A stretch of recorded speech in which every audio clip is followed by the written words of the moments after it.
Dober dan, od srede do srede, kolega Markeš. Začniva v notranje politični areni. Pomemben dogodek je odstop doktorja Andraža Logarja z funkcije predsednika sveta SDS. Vzbuja videz odmika od opozicijskega voditelja Janeza Janše. Hkrati s tem na nek način napoveduje še večjo aktivnost svoje platforme, kako že platforma povezovanja. Manever pa po mojem zahteva bolj temeljito analizo. Najprej to, a gre za razkol med Logarjem pa Janšo? Gre za trenutno odsotnost premierja Roberta Goloba in je ustvaril nek vakuum, ki je zelo zanimiv, in ta vakuum srka. In strategija, ki je Janšova strategija, zdaj je, in to je dokaj očitno, je napenjati lok, napadati, poskušati. V tem se on odlikuje. On 10krat ali pa 100krat poskusi, enkrat pa uspe. Parata, ne. Do naslednjega koraka, seveda. Se pravi, jaz bi bil rad kar zvest samemu sebi, če se spomniš, in bi ponovil to, kar sem že večkrat rekel, da jaz v neodvisnost Anžeta Logarja ne verjamem popolnoma nič. Pri tem vztrajam. Se pravi, pravo vprašanje je, ali je odstopil, ali je bil odstopljen, ali gre za kombinacijo obojega. Jaz mislim, da gre za Gorja ne vrnem. To je moje mišljenje. Zdaj, jaz bi tako rekel, ne? Ti imaš tlele hipotezo, ne? Ja. Jaz bi pa predlagal, kako to hipotezo empirično preveriti. Takole, lej, to zadevo se da empirično preverjati na običajne, usual suspects, na običajne načine, ne. Če bi se on, se pravi Logar, uprl, naredil svojo stranko in odvzel po poznejših anketah menda 1/3 volivcev, ne, bi to v Janši povzročilo histerijo, o tem ni nobenega dvoma, ne. Če bi on samo zaznal, da bi do česa tazga lahko prišlo, ne, in to je zdaj empirija, ne, bi Bojan Požar zdaj ropotal 230 na uro, bi vsi korporativno časopisje diskvalificiralo vse obrobje, ki na pol razume Janšo, ali ne je pa zvesto ko nemški ovčar, ne, bi zdaj ropotalo, bi pluvalo, diskvalifikacije bi tekle tam, kjer gre pri Janševih zares, tam se diskvalificira, tam se podtika, tam se napada, tam se gre pod pas in tako naprej. Nič od tega ne srečuješ. In to je empirični dokaz, da ta zadeva nima resne teže. Če jo bo kdaj imela, bodo prišle tudi diskvalifikacije. Vzemimo samo primer Viranta. A ne veš, kaj je bilo za Virantovo manevre rečeno? Takrat, ko je Janša dojel, da to ni več podporni ešelon, ampak da dejansko gre za poskus malega preboja, ne? Takrat se je začelo tako, da se je začelo virantovanje. Se spomniš, ne? Kurentovanje, virantovanje in tako naprej, ne? In Virant je bil tudi eden od tistih, ki je zdaj dajal v medijih komentarje na to temo in nekako poskušal povedati, da strateško gledano bi sicer zdaj bil čas, ne, za to, da se levico izolira in se naredi neko širšo desno koalicijo in tako naprej, ne, in da se iz tistega, kar je povedal, pa razbrati, ne, da je v tem manevru veliko čejev, pa bijev, pa pogojnikov in tako naprej. Ne. S tem, da pri Virantu je celo tako, ne, veš, da Virantov čas je bil usporeden času pozitivne Slovenije Zorana Jankovića. Ne? In ko je Zoran Janković potreboval Virantove hipotetične glasove, da bi sestavil vlado, jih ni dobil. Ne? Čeprav je pred in potem kasiral kurentovanje, virantovanje. Ja, se pravi, celo za zvestobo je bil diskvalificiran, po domač povedano, ne? Celo za nekaj, kar je vendarle vzdržalo nek princip, recimo, desne sredine, je dobil diskvalifikacijo. Se pravi, dobil jih je po glavi za hipotetično nezvestobo. Ja. In tako to tam teče. Janša, ne, je izredno sposoben politik, to vse čas vemo, in v smislu je zelo strateški, misli za leta in leta vnaprej, njegov ključ so pa mediji. On, recimo, zdaj je Necenzuriran recimo razkriva, ne, kako je v primeru, ko je spet regrutiral Urbanijo, ne, ki je v bistvu praktično uničil televizijo, zdaj gre na Planet. Ne, in, to je tudi v delu. Ne, hočem povedati, na delu seveda je. Na Necenzuriran so pokazali, kako je ta mešetarjenje in to z nekimi celo SMS-i, z nekimi, ne vem, kako so do njih prišli, tako naprej, to je že nekaj, kar je zelo zanimivo vprašanje, ampak jaz mislim, da je zelo zanimivo vprašanje, ne, zato ker kar portal Necenzurirano posebej poudari, ne, je, da gre za SMS-e, ki so tekli prek kriptirane komunikacije. Ne. Zdaj pa tako, ne, do kriptirane komunikacije ima pa v teh krajih dostop zelo redko kdo. Ne. Ali pa je nekdo pokazal mobitel. Mislim, to je možno, ampak zdaj, veš, če je šla tukaj komunikacija med Janezom Janšo pa Rokom Snežičem, ne, je mobitel pokazal bodisi Janez Janša, bodisi Rok Snežič. Bodisi ga je kdo nekje pozabil, ne, pa se je vsebina potem zgubila. Ne. Tako da tukaj je zelo zanimivo vprašanje. Veliko špekulacij. Ja, medije se pač bere v Sloveniji zlasti, če si v profesionalnih vodah pod dvojnim vidikom. Eno to, da se informiraš, drugič pa, da postavljaš računske operacije, seštevanje, odštevanje, deljenje, množenje, in da vidiš, kako se postavlja v relacijo v zaledju, v zadnji in pa spremnih, kako ne rečem, likov v teh medijih. Jaz sem zadnje čase začel... Nič te ne razumem. Bom pojasnil. Zadnje čase sem začel sistematično kupovati tisto, kar sem do zdaj sistematično odklanjal. Recimo Domovino. Dobro, nisem še toliko se ozavestil, da bi kupil Demokracijo, ker je neprebavljiva. Reporterje nisem kupoval, zdaj sem ga začel kupovati, Domovino sem začel kupovati. In to primerjaš, Mladina, Domovina, Reporter in Necenzurirano pa itak ves čas spremljam, seveda potem pa Dnevnik Delo. In hočem povedati to, se zelo dobro se da pokazati, da tudi če so določeni mediji naslonjeni na neko politično agendo, na neko idejno agendo, ideološko agendo, je pravzaprav celo normalno, da so. Ampak če vidiš, da teče znotraj tega en dober profesionalizem, potem se pa splača seštevati, počtevati in se marsikaj vidi. In recimo tisto, kar sem v zadnjih tednih opazil, je zelo zanimiv trend, recimo v primerjavi Reporter pa Domovina, kjer sta se pojavila dva zanimiva intervjuja dveh bivših premierjev, eden od njih pa predsednika države, skratka Borut Pahor in pa Cerar, Miro Cerar. In je zanimivo to, da dva zelo reprezentativna lika upravljanja države, ki bi morali biti popolnoma avtonomna, oba dva z izredno misteriozno, skoraj da mistično, na vsak način pa kot nekaj samoumevnega predpostavljata centre moči, ki so pritiskali, ki te pustijo pri miru na neki točki, pa zategnejo, pa dajo vedeti, da moš tako narediti ali pa boš odstavljen in tako naprej.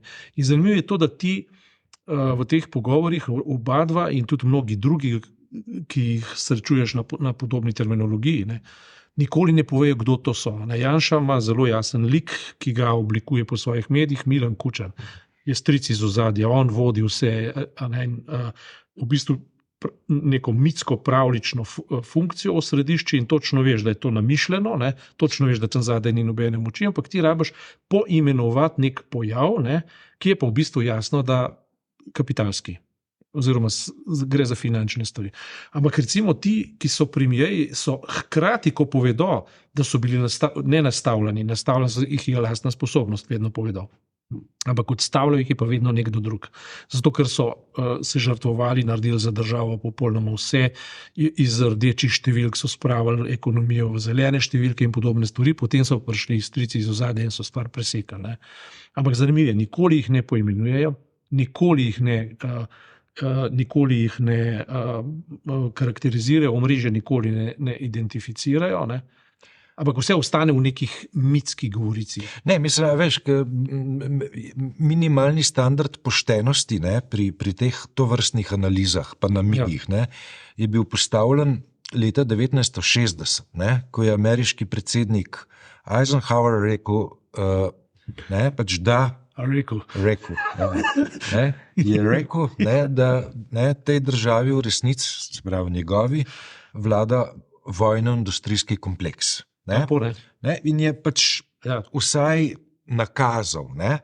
Zdaj, je res, ne, da je ob tem, ko je to izrekel, ne, tik pred tem črtal iz svojega govora še koalicijo med kongresniki pa senatorji pa vojno-industrijskim kompleksom. Ne. To je pravi, vojno-industrijski kompleks je kupoval zakonodajalce lahko. Ne. Tega standarda, ne, politične analize v Sloveniji ni, ne, razen pač pri zgoraj omenjenem Janši, ki poimensko pove, ne, pa po moji oceni zgreši, kaj je center moči. Janša se pogovarja pač na način, ki je adekvaten temu, kar je njegovo pač spoznanje države, in to je, ne, da imamo pač mafijsko moč, ne, in da ena rokovnjaška skupina pač potovče drugo, ne. In ker smo civilizirani, te rokovnjaške skupine nosijo kravate in imajo za sabo ogromno nekega denarja in kapitala. In to je neka stvarnost, ki smo jo vsi sprejeli kot samoumevno. Pa ni to dobro, ne. Res je to, da to ni samo slovenska slika, ampak je slika celotnega sveta, kjer vlada kapital. In s tem nekaj pojasniš. Ne. Se pravi, gre za bele uradnike, gre za ozadja, ki nastavljajo dejansko politike in plačujejo kampanje. Danes ti v ZDA ne moreš dobiti kampanje, če zadnji nimaš toliko in toliko kapitala. Ne. To je popolnoma jasno. Kdor ga ima več, običajno zmaga. Razen če imaš neko zelo karizmatično osebnost, kar recimo Joe Biden sploh ni. Ne. Recimo Barack Obama je pa bil. On je imel to kapilarno podporno kampanjo, kapilarno zbiranje denarja tudi, ne? Veš, mikroprispevke. Pa znal je, retorično bil spreten, znal je govoriti. Znal je govoriti. On je bil eden od tistih, recimo, ki je bil tudi, mislim, da jaz ga ne bi idealiziral. Ne, sploh ne, ampak on je bil prodoren, on je znal priti do ljudi, to hočem povedati. Imel je retorično sposobnost. Bil je pa množ kapitala, logično se on je najbolj napihnil tole vojaško industrijo v zgodovini Amerike, če sem prav prebral, ne. Ampak to hočem povedati. Janša se realno pogovarja in se preprosto pogovarja se bomo preko mišic, država je nesporazum. Vladavina prava je nesporazum in to je tisti govor, ki smo ga izgubili, ne. Ti si imel v času osamosvojitve nekaj ljudi, ki so imeli, kakorkoli so jih diskvalificirali, ali pa kakorkoli že so imeli masla na glavi takega ali pa drugačnega, ne. So bili pa državniki. Ne. No, vsezadnje se je tudi Milan Kučan obnašal kot državnik. On je imel partijo za zaščititi, ampak delal je pa državo. Jože Pučnik je delal državo. France Bučar, recimo, ne. Je državnik. Je bil državnik, ne? In kot državnik je razumel jezik države in osnova jezika države vladavina prava. Je pravni sistem, je spoštovanje procedure. Tega Janša ne spoštuje in popolnoma ignorira. In to se zdaj tudi žal pri Golobu dogaja, ne? In kakorkoli že lahko razumeš, da in do neke mere ga jaz tudi razumem, ne? Recimo, pojav janšizma v Sloveniji je velika, bom rekel, rakava tvorba, ne? In on preprosto privzel zdravo razumsko govorico in rekel, tega ne moreš pospraviti drugače kot brutalno, ne? Se pravi, da izrežeš, ne po postopkih, ampak da udariš, ne? Podobno kot so Izraelci zdaj rekli, ne? Mi bomo preprosto Palestince v Gazi pobili, ne? Zdaj, če so pa zraven otroci, pa tudi prav, ne? Narobe, ne? To ni spoštovanje vojnega prava. Retorika je ta, ne, Hamas, ne Palestince, Hamas. V retoriki rečejo Hamas, pobijajo pa otroke, ne? To se pravi, v zadnje pavšalizem, palestinsko vprašanje bomo rešili brez izraelskih žrtev, ne? In Golob je zdaj skušal z Janšo, on je Bobnarjevi naročil, policijo očistiti Janševih kadrov. To je politična izjava, ni pa pravna izjava. In tudi ni izjava vredna države, ne. Žal je daljša, mogoče celo nemogoča, ne vem, ne. Ampak edina državniška je, da greš po poti vladavine prava, ne. Po se pravi preiskave in vse tako naprej.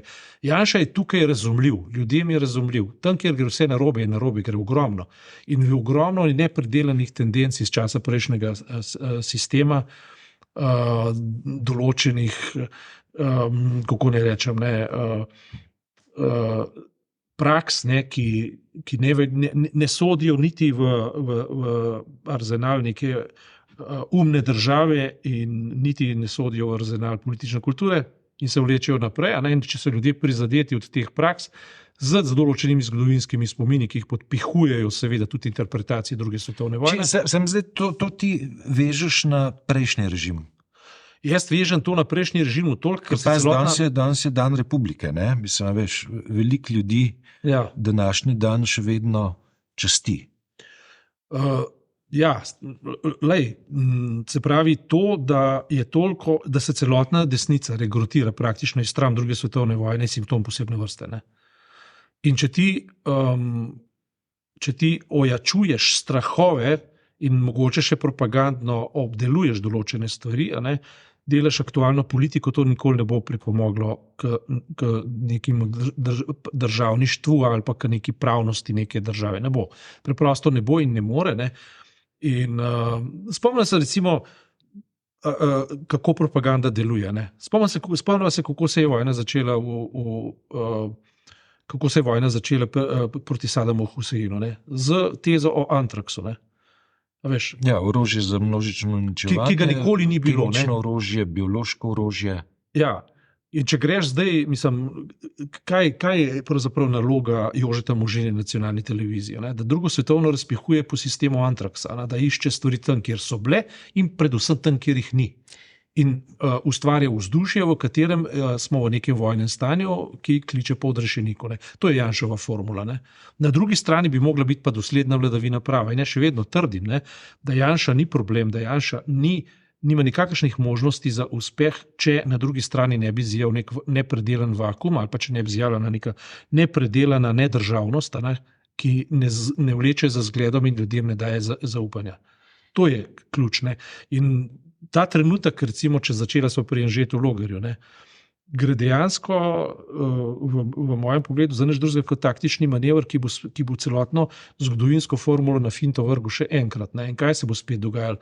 Spet se bo vzbudilo neko upanje, spet bodo govorili o neki sredini, tista katedrala svobode je že začela. Neduhovita ista formula, nehajmo se kregati, zašimo sredino.